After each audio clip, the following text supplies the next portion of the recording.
por que a gente chegou até aqui e como que a gente decidiu empreender. Eu sou a Laura, esse é o Pedro, nós somos irmãos, eu sou mais velha, mas ninguém precisa ficar sabendo disso, né? E a gente vai contar um pouco da nossa história, por que a gente começou a pensar em empreender e também gerenciar um pouco disso no dia a dia. E o que mostrar pra vocês se a gente tá só nisso, se a gente tem algumas outras alternativas de renda e como isso funciona. Para começar a contar um pouquinho da história, a gente vai começar com o meu irmão. Com a crise. Com a crise. Como é que a gente chegou lá? Então, tudo começou, eu estava com um problema financeiro, eu morava sozinho na época, tinha acabado de sair de um relacionamento conturbado e fui morar sozinho. Aí não sabia administrar, estava morando sozinho com 22 anos, não sabia nada sobre administrar minhas finanças. Estava no primeiro emprego. Primeiro emprego. Com direito à linha de crédito favorável, Isso, que estava uma linha de crédito beleza. favorável, tudo mais, o banco me oferecendo mundos e fundos e eu, como bom brasileiro não conhecedor de muita coisa em relação a esse lado financeiro, peguei empréstimo no banco, achei Usava que o cartão de crédito, não sabia que tinha que pagar o cartão de crédito depois. Achei que podia parcelar, só pagar o mínimo, foi uma burrada atrás de burrada. E chegou um momento na minha vida que eu não tinha dinheiro, não tinha limite no cartão, não tinha limite no cheque especial, não tinha nada, mas estava com R$2 na minha carteira e não tinha nada na geladeira a não ser cerveja. E eu que precisava tomar um café da manhã, eu estava com fome. E aonde eu falei, pra mim chega. E liguei pro anjo da guarda aqui e falei assim, me ajuda. Aí nessa, eu estava na minha casa, velha e formosa, entra uma pessoa cabisbaixa contando um pouquinho das dívidas. Ô maninha, eu preciso de ajuda, preciso fazer umas contas aqui, tô com acho que uns 35 a 40 mil de dívida. Pouca coisa. Pouca coisa. Aí vamos falar um pouquinho do meu perfil aqui, né? Eu sou a rainha do sermão. Eu falei, filha da mãe, você vai fazer o que com isso? É muito dinheiro. Falei um monte. Aí a gente sentou pra fazer conta, a gente descobriu que essa dívida na verdade era de quanto? 120 mil. A pessoa acha que fazer um empréstimo e não negociar os juros ou não olhar quanto que isso fica quando você vai pagar, ele só registrou o valor que ele pediu. Mas ele não registrou que ele renegociou dívida, que ele não pagou alguns empréstimos, algumas parcelas, e ele também nesse meio do caminho resolveu comprar um carro, uma moto e já era pai de 2 crianças. Exatamente, não, ainda era pai de uma e É verdade. tava pra ser o pai do meu segundo filho. O segundo filho tava a caminho. Isso. Então, aí nesse momento eu tenho que contar que não rolou sermão porque eu fiquei em choque. Eu falei, puta merda. Só que ela me ajudou, eu fui pedir a ajuda dela, que vocês devem estar se perguntando por que eu fui pedir a ajuda dela. Não, porque ela é a irmã mais velha? Não, ela é formada em contabilidade, ela sempre lidou muito bem com dinheiro e eu, ao contrário disso, eu sempre gastei muito bem meu dinheiro. Não sou banco, tá? Eu não empresto. Ele veio pedir empréstimo, não rola não, viu? Isso, porque eu já estava devendo e ela fez muito certo de não ter me emprestado e ter me ensinado, me dado um chacoalhão que eu precisava para acordar para minha vida. E aí foi daí que a gente começou, além dela me ajudar e a gente ver que poderia ser uma coisa mútua para os dois, a gente pensou em alguma forma de Levantar uma renda extra. Porque ela já estudava muito desenvolvimento pessoal, já via muito sobre finanças, ela estudava bastante esse lado, eu não estudava nada, só pensava em bagunça. E aí foi onde eu vi que não dava mais. E aí eu falei, vou estudar isso também, vai que, né, vai me ajudar em alguma coisa. E aí foi onde eu comecei a ver vídeo, ler livro, procurar curso para fazer e tudo mais, para tentar melhorar o meu lado financeiro, porque eu queria mudar mesmo aquela situação, que para mim estava insustentável. E aí a gente começou a pensar em rendas extras. Porque ele precisava de renda extra, ele não tinha outra opção, porque o que ele ganhava com o salário dele mensal não dava para bancar as contas e tudo mais que ainda estava por vir. Então, a princípio, ele já começou a fazer, além do trabalho oficial, fazer alguns bicos para levantar alguma grana, né, no dia a dia aí para conseguir pagar a conta. Mas além disso, eu só tinha uma renda oficial, então a gente começou a conversar também. Poxa, vamos olhar para o mercado e tentar achar oportunidades de investimento de baixo, que a gente precisa de um baixo investimento inicial, também porque ele não tinha como fazer esse investimento inicial, tirar um desembolso grande, porque ele já tinha dívidas. Eu precisava achar algum banco para investir junto comigo, entendeu? Cara de pau.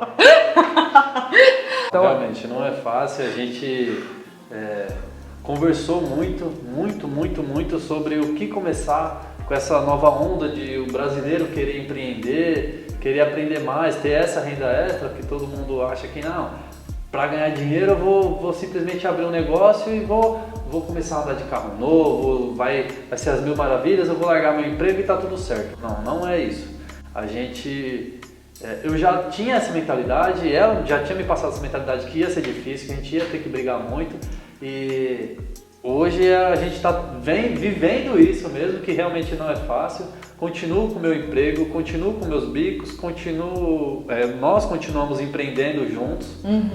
E a gente está aqui para passar essas dificuldades que a gente vê em tudo que é vídeo, curso, livro, que fala, precisa fazer isso para melhorar isso, aquilo outro. A gente está aqui para mostrar para vocês, porém, na prática, mostrar o que dá certo e o que não dá. O que funcionou pra gente. E as dificuldades, né? Exato, quais dificuldades a gente passou, porque não é porque eu tenho uma vida financeira mais organizada, não é porque eu também estava esbanjando dinheiro. Também estava começando, na época eu tinha acabado de casar também, né? Sim. Então você tem esse gasto inicial de um casamento e também administrar uma renda dentro de casa. Então foram coisas que a gente foi passando e a gente vai começar a pensar em como poder também adquirir o nosso patrimônio no decorrer da nossa vida. A gente não quer... a ideia quando a gente olhava para isso também, e é uma coisa que eu tinha e o Pedro ele entrou nessa também, não criar dívidas. Eu não queria casar para entrar num financiamento de 30 anos. Portanto, eu mudei para morar no aluguel. A princípio, quem próximo da família, quando eu falava isso, as pessoas falavam, não, que isso? Aproveita para financiar o apartamento, tá num momento muito bom. Não, é onde socorro. A gente começa a aprender um pouquinho, né, sobre a cultura brasileira e principalmente da nossa família, que é de família... Uma família mais tradicional. Uma família mais tradicional, um pouco mais humilde na base, vamos dizer assim. E tem essa cultura de tipo assim, não, casa, tá trabalhando, meu bem, financia carro, casa e carro, exato. Pronto. E aí aprendendo um pouquinho sobre esse lado, a gente viu, não, peraí, não é assim, é uma bobagem, que foi aonde eu, para me livrar das minhas dívidas, larguei de casa, de carro, fui, né, e hoje foi abrindo mão de tudo tô isso. conseguindo, né? Ainda tem a dívida. Mas ele tá com a dívida controlada e não tem as dívidas paralelas, né? Porque além das dívidas do banco, ele tinha as dívidas paralelas. Peguei dinheiro emprestado com um familiar. Pegou dinheiro emprestado com meu marido sem me contar. Dela, sem contar. Vixe, foi uma briga isso daí. Mas hoje a gente... eu acho que ambos aprendemos bastante com isso. Sim. E tá tudo bem controlado graças a estudar, se dedicar, procurar formas diferentes de ganhar dinheiro. E a gente está aqui para tentar mostrar isso para vocês, como isso funciona. Exato. Eu acho que um pouco do meu lado também eu sou uma pessoa muito do planejamento. Muito demais. Então, empreender com família sempre foi uma coisa que me assustou um pouco, porque você sempre ouve que família é bem difícil porque você pode afetar o relacionamento familiar. Eu tinha que parar pra pensar um pouco nesse meu lado do planejamento, que às vezes isso me congelava um pouco, porque eu falava, putz, tô planejando muito, tô pensando no que eu vou fazer. Como ele comentou, eu já vinha com essa da parte financeira de ficar mais organizada, então eu era muito mais regrada, de tentar organizar algumas coisas. Consegui fazer viajei pra fora, fiz algumas coisas que eu queria fazer, então isso foi legal no meu planejamento, porque eu planejei. Mas chegou um momento que eu falei, putz, e agora? Eu queria mais coisa, mas eu não tô indo. E eu acho que esse lado meio louco dele ajuda. Tipo assim, tem um freio de mão e tem um acelerador. Quer dizer, o freio e o acelerador. Eu vou de cabeça em tudo que é projeto. Se ela falar assim, não, vamos abrir, sei lá, qualquer coisa, qualquer conversa, vamos. Ah, mas não tem isso, a gente dá um jeito, vamos aí. Depois a gente vê no meio do caminho o que faz. Ela não, ela já quer planejar, ela quer fazer, ela quer estudar, quer botar na ponta do lápis. Mas não, fala, não, depois vê isso daí, Esse vamos depois tocar ver barco. comigo não rola. Mas eu acho que o que é bom aqui é que isso vai controlando. Isso, eu acho que a gente teve muito esse complemento um com o outro, né? Essa parte mais da pauleira e mais do pera, vamos pensar antes de fazer. Exato. Mas outro receio que eu também tinha, que eu abri muito pra ele, era... Eu vou investir um dinheiro que eu levei uns anos pra guardar, porque não foi ontem. Eu não comecei a trabalhar ontem. Eu tenho mais ou menos uns 8 a 9 anos de vida profissional, que eu tava guardando dinheiro, eu consegui realizar algumas coisas na minha vida. Mas eu falei, meu querido, eu vou pegar algumas economias minhas e vou colocar no investimento com você, só que você tem um histórico horrível de administração financeira. E isso, inclusive, impactou a gente um pouco na abertura, né? Alguns bancos, para liberar crédito, Isso, não foi porque fácil. eu tava com o nome sujo.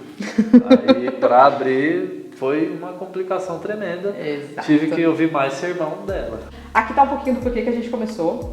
E daqui pra frente a gente vai começar a contar pra vocês um pouco mais. Então a gente vai falar um pouco, não só da história do que é empreender, mas do como a gente concilia nosso dia a dia. Como meu irmão comentou, ele ainda continua trabalhando, tem o bico, ele tem uma rotina mais louca que a minha.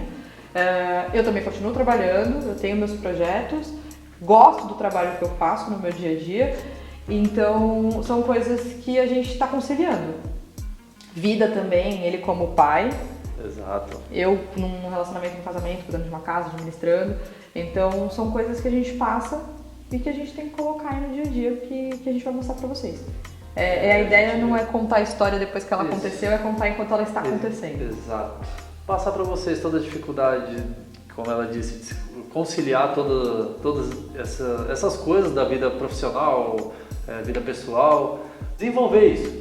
Expectativa, Isso. O que acontece na realidade. Muita coisa que a gente vê, principalmente na internet, estuda e aprende na internet, a gente vai passar isso para vocês, que vocês já devem ter visto em inúmeros canais, aí, grandes canais. A gente tá aqui para mostrar, tipo, ó, a gente tá pegando isso daqui, vamos mostrar e aí vamos ver o que dá. E se você gostou do vídeo, foi bacana, tá sendo construtivo para você, Curte. e clica no like. E aperta o sininho pra acompanhar o quê? As notificações, né? Cancela. Ficou uma bosta, ficou uma merda isso aí. Se você gostou desse vídeo, deixa seu like, compartilha a nossa página com seu amiguinho que tá todo endividado. Segue o canal e aciona o sininho para as notificações quando a gente postar novos vídeos, hein? Vem, galera.